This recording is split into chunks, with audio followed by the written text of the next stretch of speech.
I'm also a breast cancer. I say thriver. I don't like the word survivor because I'm still in the battle. I can't fathom the level of stress and panic and everything there. You say your husband's able to hold that together and stuff. Like, I've lived through trauma, and I know what it's like to be in that position. Honestly, I'm still in shock at where we are now because it's just not what I envisioned. That's an insurmountable amount of things happening. If God wants it to happen, you can't stop it.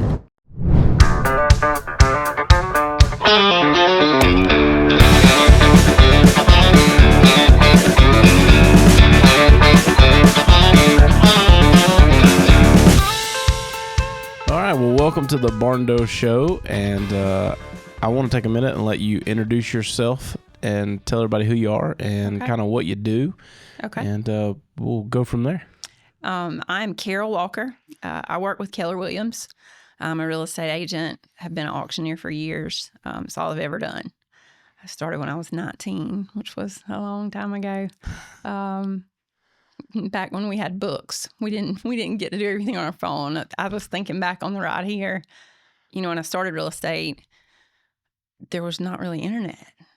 We got books each month, and the color of the book was for certain months, and that's how we knew what houses were available. So it's funny looking back how long I've been doing it, but I'm a real estate agent. I'm a Christian. I'm really open about my faith. And I'm also a breast cancer. I say thriver because I don't like the word survivor because I'm still in the battle. But I also don't like a lot of the other terminology either because it's a little too negative for me. I'm gonna live as big as possible for as long as possible. So I like thriver better. I like that too. That's a great word. Cancer thriver. So Yeah. Your story's pretty powerful, and you and I kind of know each other, overlap a little bit. Social media is to thank for that, right? Yes. Yes. So even with the adaptation of real estate going online, we also get to connect with people. Yes, we do. Online. Yes, we do. And we've kind of talked back and forth and stayed connected. And when the company first started, you would send me some of the most encouraging things ever. And that's like, I think where the foundation was like, we would post stuff and you'd be like, I love this. I love this. I love that. I love this. And I'm like, keep it up. And I'm like, Don't I got one. Don't get discouraged. Yes, I've got absolutely. one. She likes it. Yes. And, so it goes two different ways. So It does. in my mind, you're an encouraging human being to be around. And I know, the story and even though this distant, like I've kept up with it and kind of reconnected with you through some different things. I mean, you're in real estate. Our lives overlap. Yes, they do. And I asked you if you would be willing to come on and share a little bit about your story and stuff like that, because I think it'll be massively encouraging for a lot of people. Yeah. Outside of just the business of it, we've had realtors on here and we talk about, we live in the greatest place on earth to be in this business because it's a booming economy. South Carolina's fantastic. The Southeast in general is fantastic. Life's beautiful. You were building your dream home about the time I started this thing. Yeah. We talked and tried to overlap it and make it work. I remember, and I was so devastated because the banks were you were incredibly difficult. You were me solving the financial issues of barndominiums. Yes. And I think I helped spur that on because I was so irritated. I think we talked probably 7 or 8 times trying to figure out ways to make the financing work. But man, you built a beautiful place. We've been very blessed. Just like I was telling you, it was all God.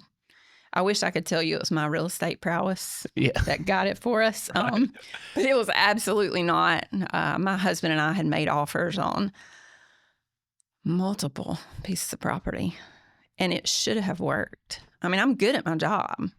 I'm a multi-million-dollar producer every year.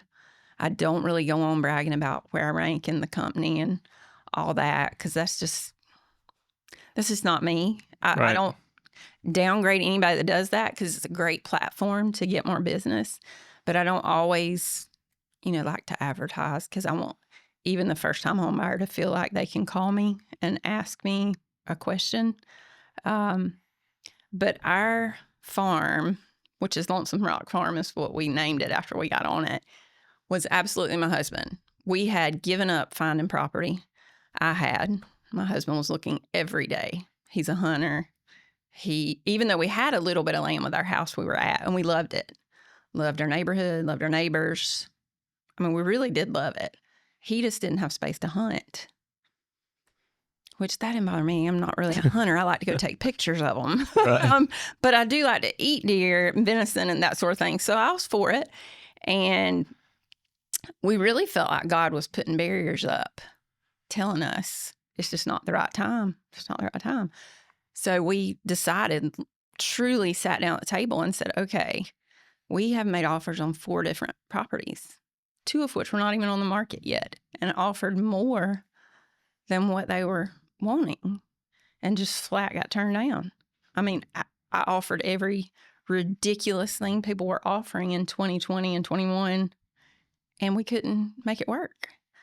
So we decided we would remodel, do the things we wanted to do in our house we were in, and have a 10-year plan to stay there, have it paid off, enjoy our kids. We had an in-ground pool. We had a great home. And we remodeled for about 18 months while we lived there.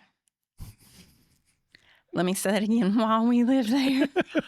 If anyone's ever done that, they will understand my smile for that. So the week we finished, I had not even hung mirrors in my bathroom. And our bathroom was one of the major remodels that we did. Cast iron antique bathtub I'd had in storage for 2 years. The tile I picked out. I was incredibly involved in the bathroom because that was my place. I had not even hung the mirrors yet. I had took 2 baths in my bathtub. And my husband calls me at work and he says, "Where are you at?" And I said, "I'm about 20 minutes from home, but I'm headed home." And he said, "Okay, I have something I need to show you. So you'll be here in 20 minutes?" And I said, "Yes, I will hurry." And he said, one of the pieces of property that we wanted, and we actually got this one under contract, but it did not work out. He said, "Do you remember that property?" And I said, "Of course, it was beautiful." And he said, "Well, there's one up the road that went on the market today." And I rode out there and happened to run into the owner and have already toured it and looked at it. And they already have an offer. So we need to go look at it. And I said, "We just finished remodeling. Like, just finished. What are you?" And he said, No. It's the most beautiful piece of land I've ever seen. You have to come and see it." So I agreed, hung up the phone the whole drive home. I'm trying to tactfully figure out a way that I'm going to let him down easily. Not one time dreaming I would step foot on it and agree to it, because it was twice as much land and twice as much money as we had budgeted for land. And I said, "Okay, God, you got to help me with these words," because I knew in his voice that it was his dream. I could, your spouse, when you've been married to them long enough, when you answer the phone, you can know when something's wrong. Yeah. And you can know when they're excited. He was past excited. He was in his head putting up tree stands already. So get home, get there. He drives me straight out the property. We pull in. We're not 500 yards on the property. And I was almost in tears. I was like, we're getting ready to move. If we can make this work. But it's a big if. So to make it's not really a long story because it all happened in 7 days. But to skip a lot of the process, we made an offer that was the maximum of what we could do, which was still well below what he had it on the market for. Prepared my husband. I said, he'll never take this. He will not take this. The other offer's probably better. Market's great. He could have 10 offers within a week probably because of the views and things, which I posted a ton of pictures of. Called the agent. I said, "Look, I know you're going to advise him not to sign this. I would advise my seller not to sign this, but we love it, and we would like this to be our forever home."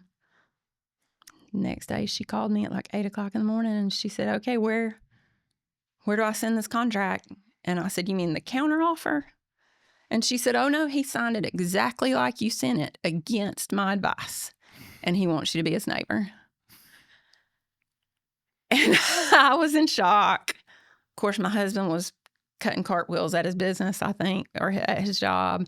And, it's kind of the old story. If God wants it to happen, you can't stop it. So in 7 days, we just finished remodeling our home to purchasing over 90 acres of land and selling our home we had remodeled and being out in 30 days.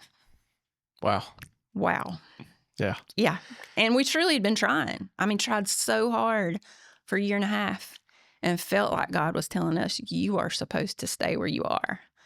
But I think he was waiting on us to say, okay, we're going to do what we think you're telling us to do, and you're going to have to take the reins if we're going to be somewhere else. And that's when he said, I think I've just been waiting on you to hand it over. Because I'm a fixer, and what we do, if you want to be successful at what you do, at what I do, you have to be a fixer. 100%. And you've got to be a go-getter. You got to go figure it out. Well, that was me. I was convinced I could find us that land or that farm. And I think God wanted me to finally say, I can't force this. I can't make this happen. And then he did. So we love our farm. It's actually in Forest City, which is about 10 minutes from Chesney, where I grew up, where my family is. So yeah, we love it. No, that's awesome. So you guys go on that, and then you live through an 18-month remodel, which is one thing, and then you sell it, 30 days to leave, and then you go into building and living that life. Yes. And that's stressful. With 2 Great Danes. Yeah, that's fun. That's so fun. And a teenager, and one that's in college playing football, that comes home on the weekends. And it was probably one of the most stressful times in our marriage, in my life, even above the first time I had breast cancer, I think, because everything happened so fast. You think 30 days sounds like a while. When you have we had a shop we had to pack up. We had a house we'd just remodeled. We had to pack up. We had 2 dogs. We had kids. It's a lot. Oh, it's a lot. It's a lot. So we lived through the building process. I learned a lot about contractors, building, subs, that I think you only learn in the construction process. You can explain it to somebody. They don't know. They have no idea. No, it's a difficult thing. We live it every day because we got 300 people living through that right now, and they call us every day. You're crisis management when you're in this line of work. But to go through that, right? Like you had searched, and you're in the middle of the hottest market that hit Southeast ever, right? Ever. Everybody's, you don't even got to take photos of houses to sell them. You just draw it with a crayon. It was insane. And people are making offers. You find this piece of land, you get it. You don't think you're getting it. You're moving. Now you're building, and now you got all these pieces. You're moving in. And I was sick. And yeah, that's what I was going to say. Where did that tie in to this whole piece? So in 2015 was the first time I had breast cancer. It was stage 2 then. I had a double mastectomy, complete hysterectomy. I did everything possible to keep it from coming back. And I tested in the lowest bracket of it coming back. So I didn't have to have chemo. I didn't have to have radiation after the first go round of it. Then in 2020, when we bought our land, do you remember the last big snow we had was actually 2021, January, 2021. Well, we have this huge hill at our farm where we built our house at the top. You've seen pictures. The house at the top is a huge, steady hill. So, of course, my nephews, who I adore, my sister, all of us, my family's very close. So we were like, we're going to the farm. So we go to the farm, we're sledding. And my back had been killing me, but I was an athlete in school. I hurt my back in school, had back surgery at 24. For me to throw my back out it's not unusual. So threw my back out there in the snow. My sister and I, we love each other, but we are sisters, and we still get on each other and are smart alecks with each other. And she said something smart to me. So I proceeded to push her down the hill very aggressively. And the minute I did, my back popped. And I immediately walked to the truck and got in the truck. I knew it when I did it. And that snowballed into trying to figure out why it wasn't getting better. Because I don't know if you've ever had back problems. 100%. But normally you can figure out a way to baby it and get it better. Takes a little time. But as we age, we figure out those things that work. It just wasn't getting better. And, we just closed on our land. We closed with a construction loan. So we had to get moving. We had to get the house done. So we proceeded to build, all kinds of stress. I was selling 21 and 23 were my best years ever. So I had contracts flying everywhere. I didn't really have time to realize I was losing weight. I knew I wasn't sleeping, but I don't sleep a lot anyway.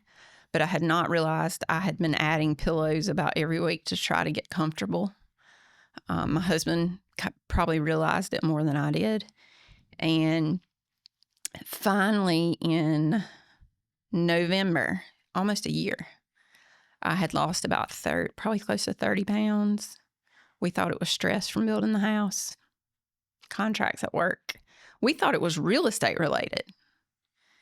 And finally, I got a PA or a physician's assistant that has a place in Gaffney at a clinic to see me because I was past 5 years. Cancer wasn't on my radar. And she said, we're going to give you 4 weeks on anti-inflammatories, muscle relaxers, see if we can get your back better.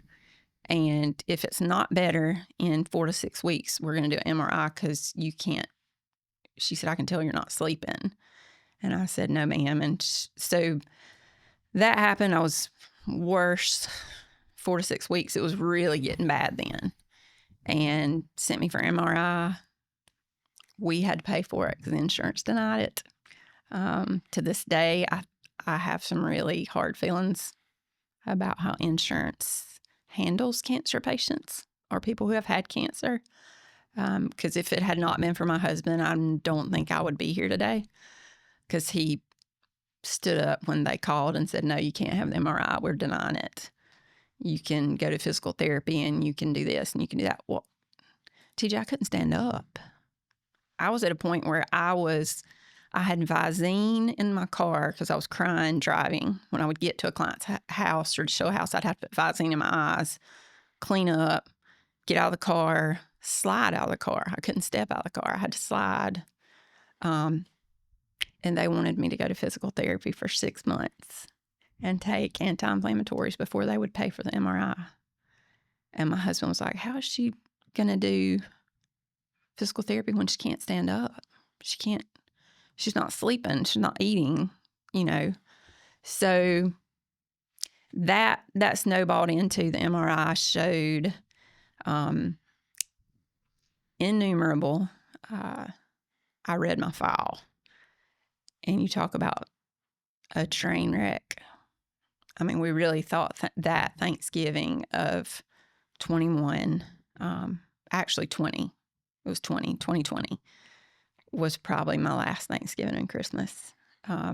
My diagnosis came the week before Thanksgiving is when the MRI came back. And she walked in the room and she had tears in her eyes. The doctor did. And God had given me a peace that I did not mentally go there. So she had to really get in my face and say, your cancer's back. It's not good. It is in your bones. And I will get you to who you need to go to. But I knew it was bad. So I called my husband. It just snowballed from there. So at that point, I was diagnosed. I had innumerable tumors / however you want to call it, because it was when it's in your bones, it shows up as calcifications. I had so many just in my spine and torso, ribs, sternum, pelvis, and the lower part of my skull. that they could not count them all. My gosh. Yeah. So we had some reality checks real quick that week before Thanksgiving. And we were supposed to move in about 8 weeks. Our house was almost done.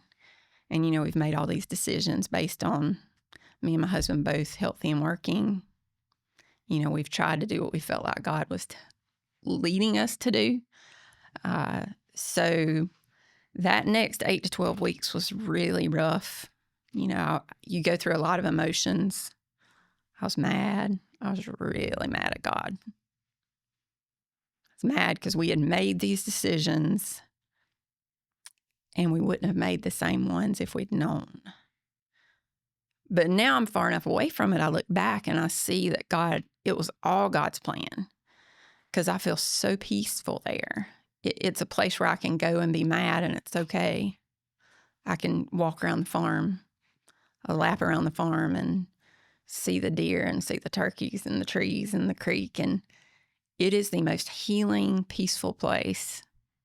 And it's exactly where God wanted me to be while all this was going on. So I was diagnosed stage 4. We went from really, really thinking I wasn't going to be here very long. I'll never forget, and my husband doesn't. He does well in a crisis.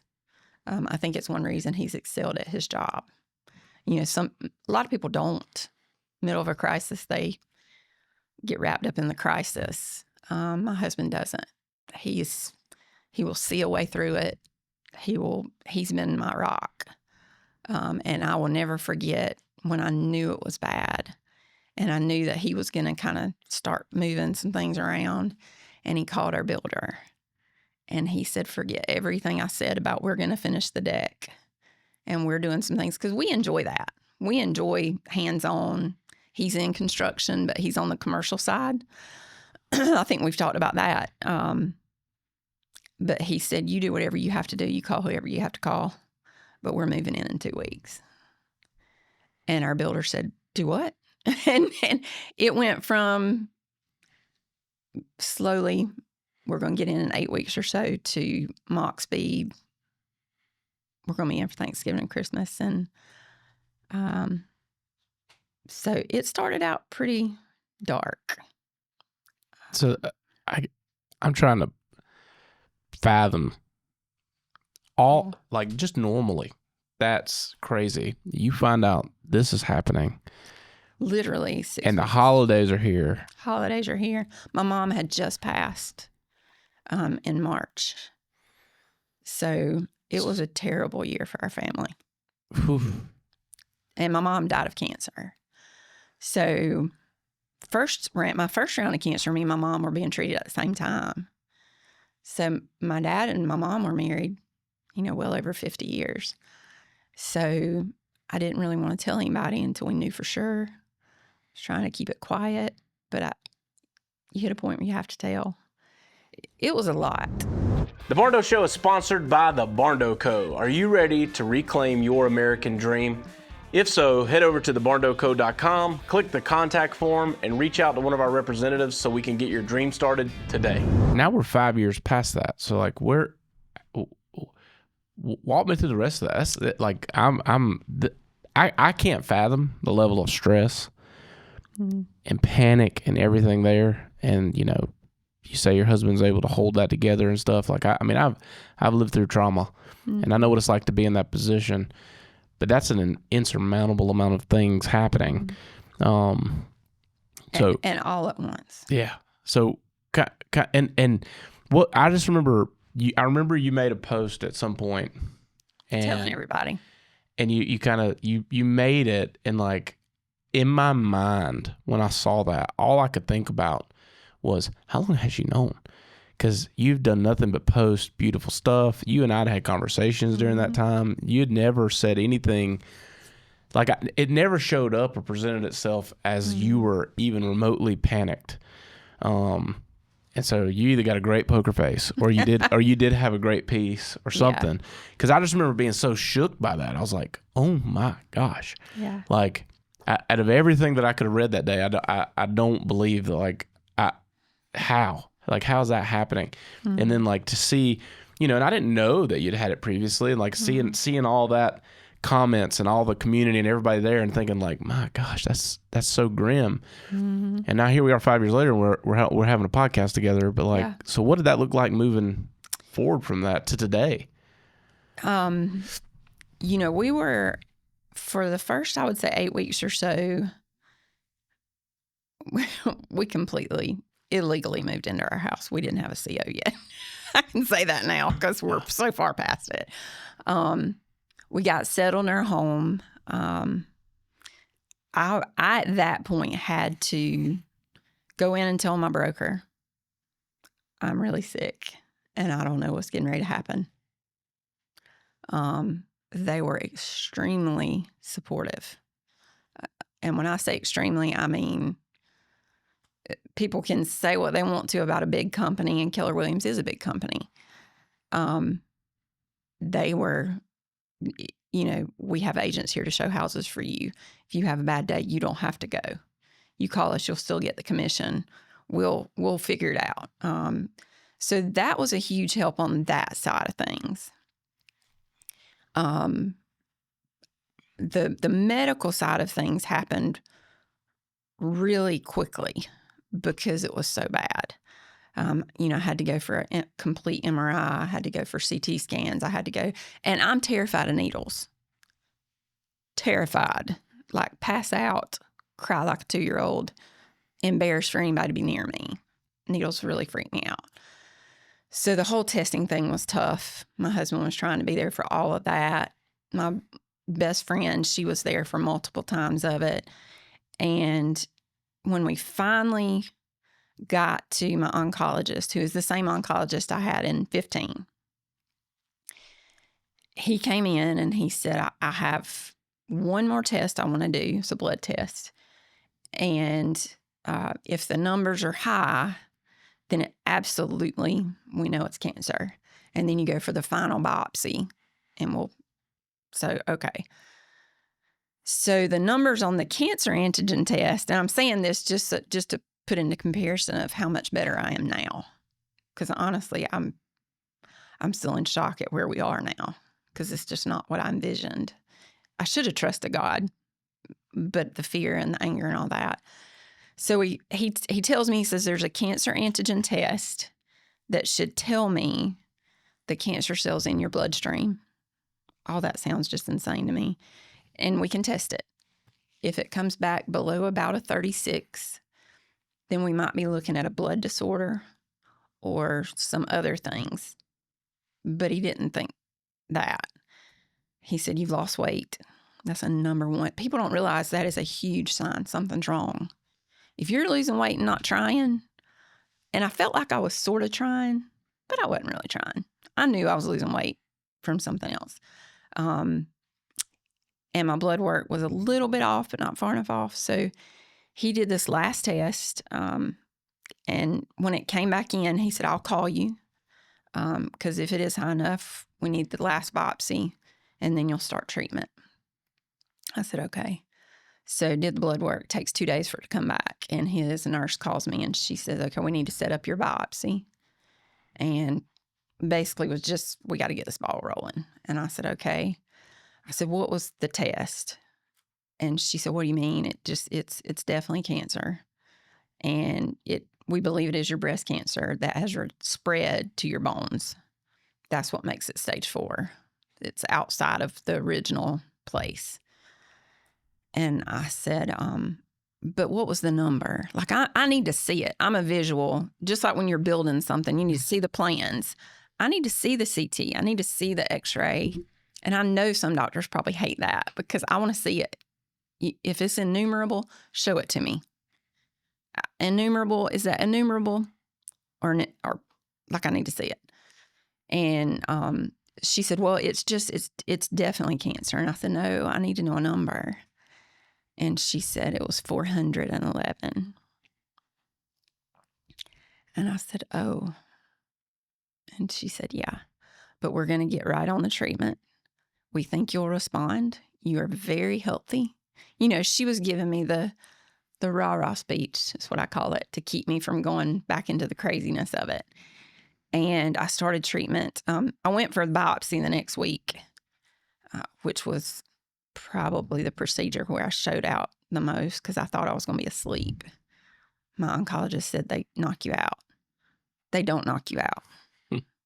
Yeah, not good. So they had to give me all kind of medicine to calm me down when I found out I was going to be awake when they jabbed a really big needle into my hip bone. No part of that sounded fun to me. So we did that. Fast forward, I get on treatment. My breast cancer is the most common, which is called invasive ductal carcinoma. It is hormone fed, which is something they used to not be able to tell. Breast cancer treatments came a tremendous way in the last 10 years. The medicines released are beyond anything I can even comprehend, not being in the medical field. My sister's in the medical field, so she's my advocate. She explains it all to me. Because mine is hormone fed, I can do a immunotherapy, which I've been on for 2 years and 8 months, that actually starves the cancer, which they basically try to cut off the estrogen in my body, which I'm a girl. I have estrogen. So they do everything they can do to cut the estrogen off to starve the cancer. And then I've been on another drug that actually goes into the cancer cell and kills the cancer cell. But I have too much of it for them to say I'll ever be cured. I'm stage 4. Stage 4 is treatable, not curable. And we hope treatable for a long time. So my numbers dropped drastically quickly. And I could tell in 8 weeks, like, I could actually put clothes on without it hurting. I was starting to eat a little bit more. Each month got a little bit better, until about 4 months after that. I actually felt I had to keep medicine with me for nausea, some of the side effects of the medicine, but I felt really good. And my business was good. So I enjoyed talking about it to people because cancer, the one thing I think I really wanted to hit on today that people don't think about is a cancer patient feels very alone. It's a lonely place. Like, I don't know how to describe it, because you want to share with people because you don't want somebody else going through it to feel alone, but you don't want to continually talk about it in front of people because you don't want them to feel uncomfortable or like, oh God, here she is again. She's going on. I don't want to be that person. I want to work, spend time with my family, do things on the farm. So my treatments haven't stopped me working, and God's timing is perfect. I mean, perfect. Each time I've had something crazy getting ready to happen, He's allowed something to happen to show me that, hey, you think this is bad? Look at this. You know, in 2015, we had a mission, my only outside the U.S. missionary trip scheduled. Long before I knew what was going to be happening. I had my biopsy in 2015 on Friday, and my plane left on Saturday for the mission trip. So I didn't even have the results back yet.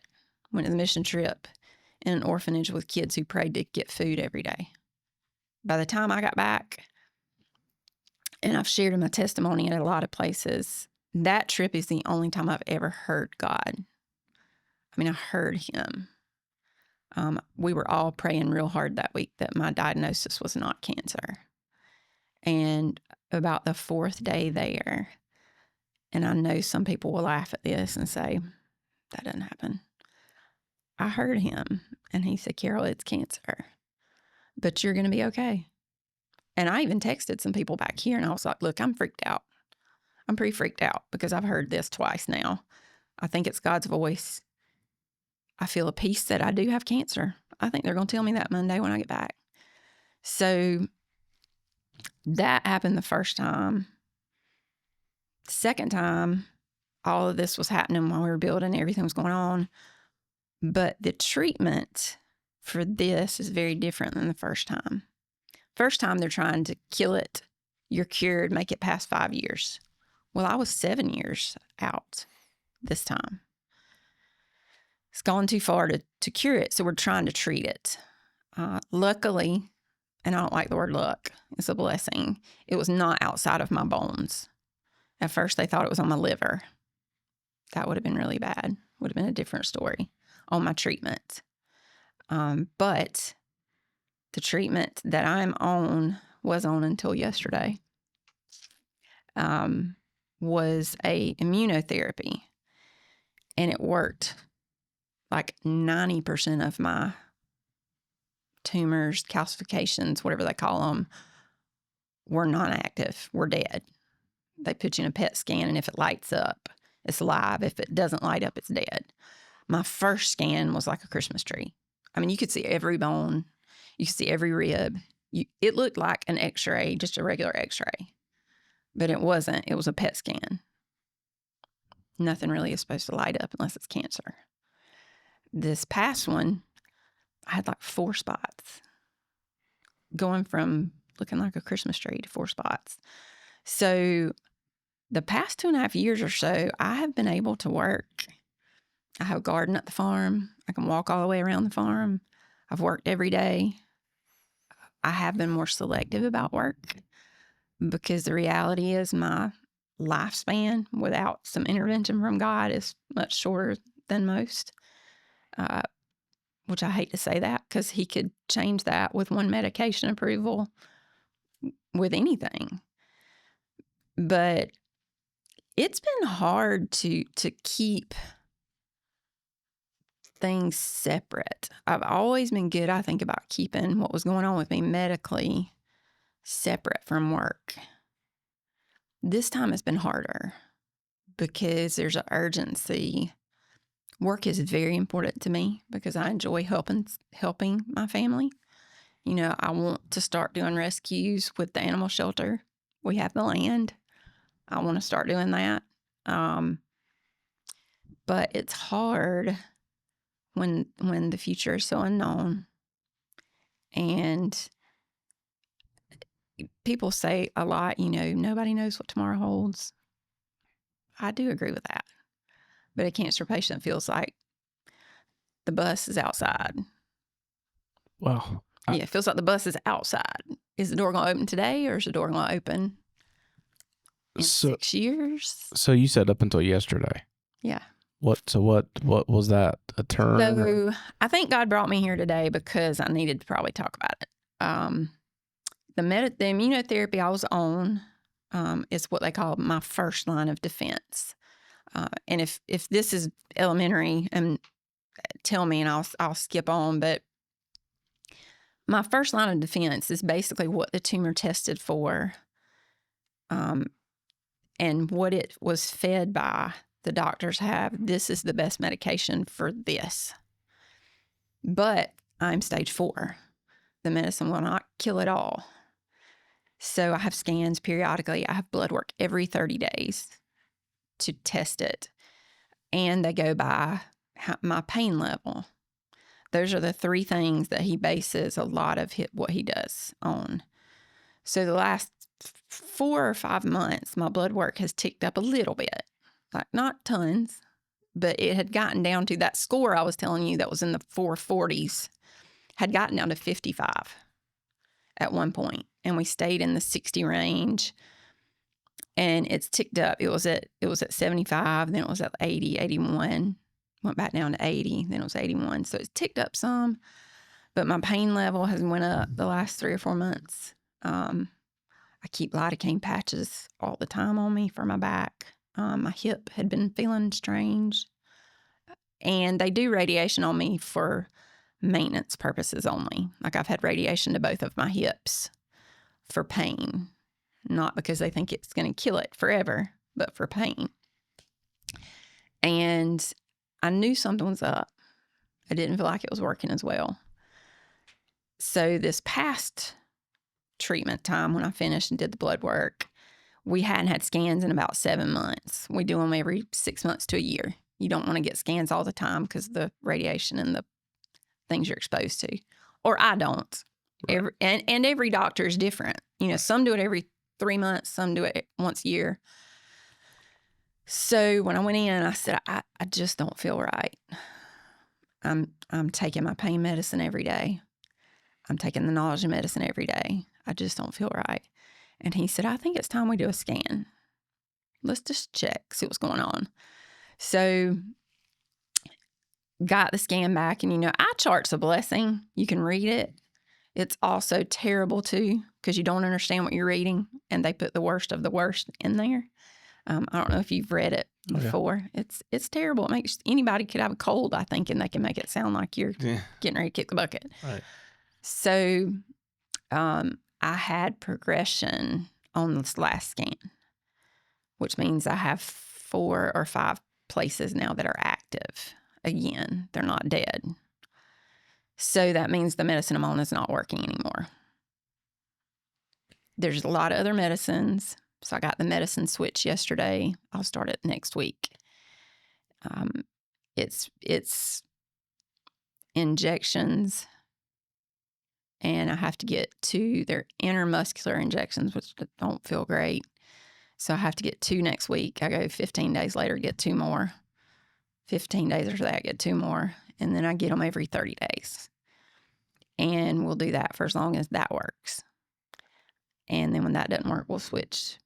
And we don't know if it'll work. That's the weird thing, and that's the hardest thing for a type A person. The reason we've been so successful at our jobs is not only do we work hard, but I think we're both good at building relationships, and we're both good at figuring it out. Let's sit down and figure this out. It's only a problem because we haven't figured it out. One of the biggest things that was really hard for me, and my doctor even said, this is harder for somebody like you who really is driven for a goal. And I said, I need a goal. If you tell me there's a doctor in Africa that can suck my bones out and get the cancer out and put them back in, and I got a 50-50 shot of making it, I'm on a plane tomorrow. I mean, if that's the only option. So for me to switch to treatable, not curable, probably took about 2 years. It took about 2 years for me to get there, because every week I went in with something else. If I give up sugar completely, does that help? If I eat apricot seeds every day, I've read, what is it? There's mistletoe. I've read about mistletoe shots. I've read about all this other stuff. And you have to get to a point where you trust your doctor. I want to be educated on things that can help, because I do think they're natural things that can help. But it took me a while to get to the point of not letting go of it, but turning it over to God and saying, I'm not happy about it. I'm not happy about it one bit, but I'm going to trust you, and I'm going to figure out a way to use it. And, I'm really unhappy about the shots I'm getting ready to get and the new treatment, because it means new side effects. It means figuring that out, figuring out how to work while I'm doing all that, which I've been good at. My clients have not. I've probably worked harder for my clients since I've been diagnosed, just to prove that I can do it, than I did before. So I've kind of, my motto through all this has been, everybody has a sob story. Everybody's family has traumatic experiences. I'm not something special and the only person going through something. I think that's a unique perspective to someone, that it takes tragedy to awaken, because it's very easy to go through life and think about yourself first all the time. All the time. And when you get put into a leadership position, you can't have that philosophy. Mm-hmm. And, I've been through my share of struggles and personal tragedies and all kinds of things as well. Plenty. But I think the ability to navigate it, lose ego, and trust God, and really let go, and just trust that I'm going to do what I can, but there ain't much I can do. And that's a wrestling match. Very much. But you've done that, and you've maintained a super positive and upbeat and encouraging atmosphere, and you encourage other people, and you get on here and you share that story, and I mean, I have nothing to add to that. Like the best thing could happen is you sit there and just talk from beginning to end through that, because someone's watching this who's in that first 2 years, who feels completely ostracized, who is also wrestling with treatable, not curable. And I think that there is strength in that. Like there's so many things that when you personally endure it, it feels like taboo, right? I don't want to talk about that. I'm alone in this. And then the reality is when you do start talking about it, you realize there's way more people that have been through it as well. And I think that's part of community. And as much as we've advanced as a civilization, we've lost a lot of community. Oh, absolutely. And being able to get on and share that and talk to people about it, and allowing people to talk to you about it, and like it just brings an awareness to it to where you don't have to feel, because it's a massive mental battle. Oh, it's very much a mental battle. Everything that you go through, the mental battle is the hardest part of that battle. You said it. I can slide out of the car. I can pop this pill for nausea. I can do this. And when you're a driven human being, you do that anyway. If I'm almost thankful that you'd had this prior experience that led you to it, because a lot of times when you're that driven, you'd have chalked it up for a long time that you just threw your back out and, went on through the motions and might have had a way different outcome. But my husband absolutely saved my life. Yeah. Because I would have probably went 6 more months. Yeah. Before I coughed up the cash to just pay for them. Well, no, because it's an inconvenience. Yes. We just spent all this money. We're doing all this. I don't want to be the inconvenience to the family. And that's that servant type. But when you do that and you go share your story, you should talk about it all the time, because you never know who you're going to encounter. I listen to everyone all the time. And what I found is inside of other people sharing struggles, I have like encounters that I can share with too. And I know cancer's taken a lot of people from a lot of loved ones, but it's outside of that, there's been a lot of people that have battled that thing that felt like they battled it by themselves, and no one really ever understands it unless they've been there. They don't. But there's power in being able to talk about it and share it. And what's wild to me is I didn't know the timeline, right? Like in my mind, I'm living 10 years in the future, and yesterday feels like a year ago. And I remember when you posted it, and I remember it all overlapping, and I knew it was similar to the timeline of when Barndo started, when you were building. But the fact that it was, that 2020 timeline, and this happens, but before we even got into the story, you were like, 2021, 2023 were my best years ever in real estate. And when I put in perspective that was happening, and those two things are happening simultaneously, I don't think it's true. I don't think that that's true to your story if you hadn't had a moment where you realize you're not in control and you were able to accept that. And I think a lot of times people have such control issues with it that they feel like they're failing themselves, and they become so self-consumed with it. Oh, yeah. I guess, and then you've alluded to some things that gave me cold chills. You're talking about gardening on the farm, making walks around the farm, you're doing this stuff, and you're like, I might not have this forever. And like, no one's guaranteed another day. But when you have news like that, you can dwell on that to the point to where it feels like tomorrow never come. But like, in the midst of all that, what would you say if you could coin it up to someone who's going through something similar or something exactly like this, of how you can maintain that level of positivity and maintain that level of focus that you're still able to enjoy today, regardless of tomorrow? Because I think that's where people experience greater loss, is because today becomes what could possibly happen in the future, and they can't enjoy the moment. And you seem to be thriving in that. You said it when we started, cancer thriver, right? Like that's empowering. And so, to summarize that, someone's listening to this right now. I know they are, and they're hearing this. What would you say to them?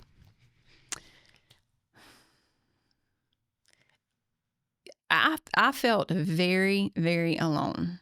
I've said that a couple times, and I can't say it enough. Even though I'm married to a husband that is walked side by side with me both times. It's a very lonely place if you let it be. And I really think it's a little bit of the devil whispering in your ear. Don't bother people with your sob story. Don't share it. People don't want to hear that. I think it's the opposite. I think people need to hear that things are not perfect. Here's our struggle. Here's what we're going through. And if you're going through it too, and you need somebody to talk to, here's what's going on with me. I'm doing the best I can. I'm doing the most I can. Some days it's a lot. Some days it's till lunchtime and I got to go home and I'll catch up on paperwork and pump the brakes on everybody till tomorrow.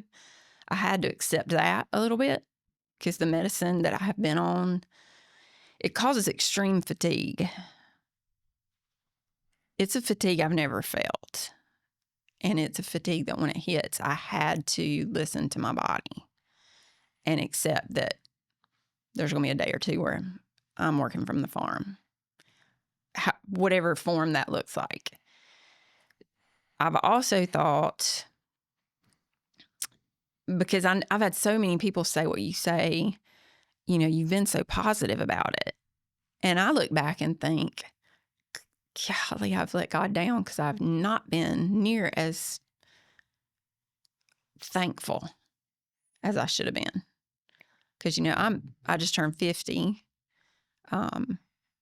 There's so many people that I went to school with. There's 3 or 4 different people I can think of offhand had the exact same thing I had that passed away. They're not here anymore. They didn't have the time I have. So I need to be thankful. Even if it stays, and I hate taking medicine. I'm not a medicine taker. My doctor has had to set me straight on that this medicine is actually, you need to stay ahead of the pain. Don't let the pain control your day when you can take medicine and go about your day. So I've been very blessed that my oncologist is a Christian. So we've had some pretty deep conversations about where I am and where I'm headed and the possibilities of ahead. And he said something to me that my husband has hung on to and had to repeat to me several times. And it was on a month where I was just struggling mentally. I was mad. Mad is a word I go back to a lot because I was mad. People think you can't be mad at God. He's big enough to handle you being mad at him. Mm-hmm. Plenty big enough. I mean, I'm big enough to handle my kids being mad at me, and I'm far from a perfect parent. He's plenty big enough to handle me being mad at him. And I've been mad at him a lot. But my oncologist said when my husband was there, because we were talking about the emotions of it all and how to handle it, because I had just had a bad day, just a bad day. And he looked at me and he said, I don't want cancer to steal your days because we don't know how many days you have. He said, here's what I suggest. And he's had cancer. My oncologist actually has had cancer, which I think makes him a little more empathetic and understanding for what we're going through. He said, feel what you need to feel. Be mad, mourn, because it is a little bit of a mourning. I'm mourning. I have a grandbaby. I pray every day I can watch her get married someday. I was trying not to get emotional. That's okay. My oncologist said, feel what you need to feel, but don't let it steal your day. He said, you sit down, and if you're having those feelings and those emotions, you set a timer on your phone, and you give it 15 minutes, you give it 5 minutes, you give it 30 minutes, whatever you feel like you need, and you set a timer. And when that timer hits, you stand up and you say, okay, that's enough. You're not going to have the rest of my day because God's bigger than this. I can't control what happens. I can control how I react to it. I can't control how fast the cancer grows or if it doesn't grow. I can't control any of that. I can't control who uses me for real estate, who doesn't. I can affect it, but I can't control it.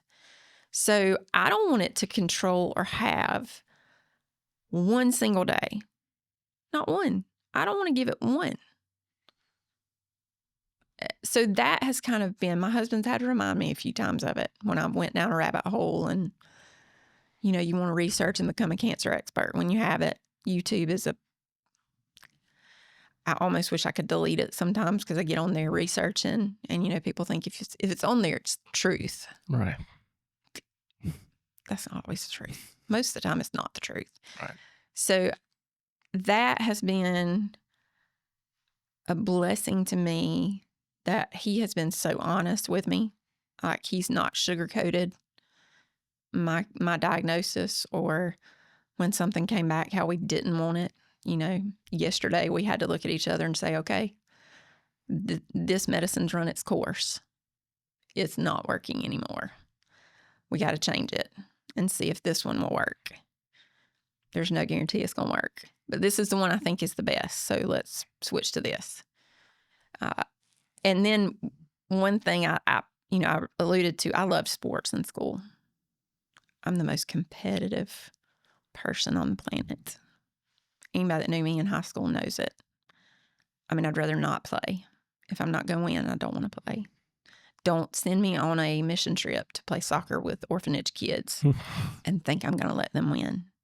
It's terrible. It's terrible. I wish I could change it. I can't cut it off. And I remember a coach telling me, because I played t-ball and baseball and all that, and then I ran track. And I remember all of my coaches the whole way through, they would always say, wherever your focus is where that ball is going to go. It's where that disc is going to go. It was the same every sport. Basketball, you know, if you're off balance and you're looking too high, you're going to miss it. Wherever you're focused is where you're headed. And if I'm focused on I'm dying, I have stage 4 cancer, woe is me, this is terrible, what are we going to do? That's probably where I'm headed. I want to live. I want to live every day for however many days I have. And I want to do it in a way that when I do reach heaven and I see God, that he looks at me and says, well done. Well done. And I don't want to tiptoe into the finish line. I was a sprinter. I was not a marathoner. I did not like running long distances. And my son played college football. My oldest is in the Army. Both of them are very driven. They taught me a lot too on focus and determination. You know, I watch them and my husband does in his job. So God surrounded me by, my teenage daughter, our boys, by a lot of people who have helped my cancer journey in ways that you wouldn't really think would help a cancer journey. But they have. I think God put my competitive craziness in me to help me know now this is going to be a battle. You're going to have to be hard-headed. You're going to have to do some things you don't like to get what you want, which is to be here with my granddaughter, my kids, my husband, to get the fencing up at the farm, to see the horses out there, to see the cows out there. You know, we have a lot of goals, and I want to be here for that. The only way to do that is to live. Well, it reminds me of something that I've said to my team. And, and it's something that I subscribe to as a human being in my own life, is confidence is your belief that what you want to happen will happen. And I think when you have faith, it's confidence that what's happening is happening for a purpose. And if you focus on that, then you're there and you're available to receive the blessing that's in today. There's a reason you're here, right? And so, like, if you're only ticking it off as tick marks on a thing, or you convince yourself of something else, that's insecurity. It is. And there's massive insecurity when we're not in control. The reality is we're not in control of anything ever. Anything ever. But real estate, people who've been in it a long time, they should know. They should know that. But when you get hit with something like this, like it really puts you in checkmate. I think it defines the character of a human being. And sometimes character is born in those moments. And like I commend you for the way you hold yourself together, the way you show up for everybody, the way you're positive, the way you continue to help people do that. Because real estate's more than transactions. It's relationships all day long. And the fact that you've, put yourself out there to continue to do that while simultaneously fighting for your life is a big deal. And what a beautiful story. And I incredibly thankful that you'd get on here, be vulnerable enough to share it and share the details and share the struggles and show some of that emotion because, it's real. It's just a story until you're talking to the person that's living it. Yeah. And then it's real life. So I love you. I thank you for coming on here. And this is going to be a powerful way for people to connect. And I hope that story resonates with people. Can I add one more thing? 100%. One thing I speak at churches and women's groups and that sort of things a lot. Public speaking's never scared me. Obviously, I like to talk. Same thing as you. You got to be able to talk if you're going to be in what we do. 1 in 8 women get breast cancer. People can just brush that off and be like, whew, that's the women that have the BRCA gene we hear about. That's the women that have a family history. That's not true. It's 1 in 8. Cancer doesn't discriminate. Doesn't care what tax bracket you're in. Doesn't care what color your skin is. Doesn't care if you're a Christian or not. 1 in 8 get it. And then when you take that out and the people who actually have had it, 1 in 3 of people who have had it will eventually be diagnosed stage 4. And stage 4 has had some of the least amount of, what's the good way to put it? Testing. And, they wrap stage 1 in a pretty pink bow. And I love wearing pink. I love all of that. I love the